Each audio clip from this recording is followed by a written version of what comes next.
Je dis, j'ai dit peut-être que ça va peut-être utile ou aider à quelqu'un s'il a vécu cette même expérience que moi.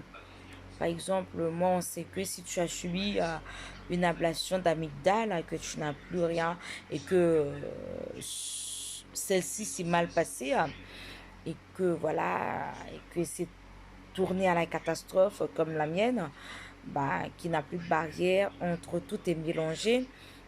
Et que si ça t'arrive souvent, quand tu bois de l'eau, quand tu avales du crachat, ou quand tu manges et que tu fais souvent de fausses routes, et que l'aliment va dans les oreilles ou ça rentre dans le nez, qui prend la direction du cerveau, voilà, dans l'oreille, c'est encore, les deux, c'est difficile.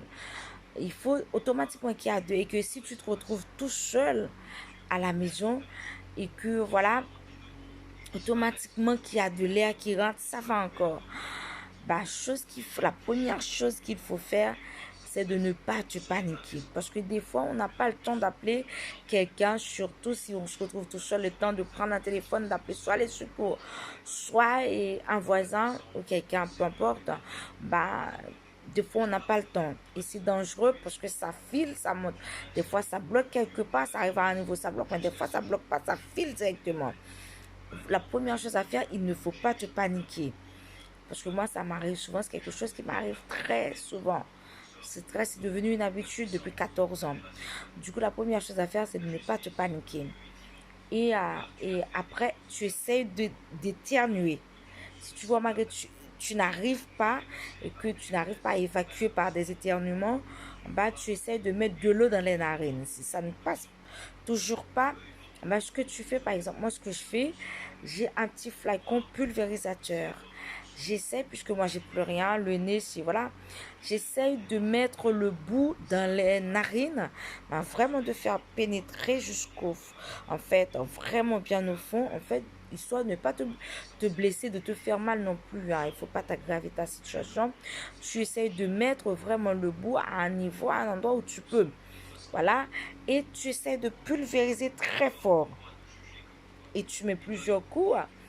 Et quand tu vois que c'est bien rempli, et là, tu vas venir vraiment te moucher de toutes tes forces. Et de là, de voir, et et tu vas évacuer le corps étranger. Si, malgré tout ça, c'est pas fait, il faut appeler vite fait les secours parce que des fois, c'est très dangereux.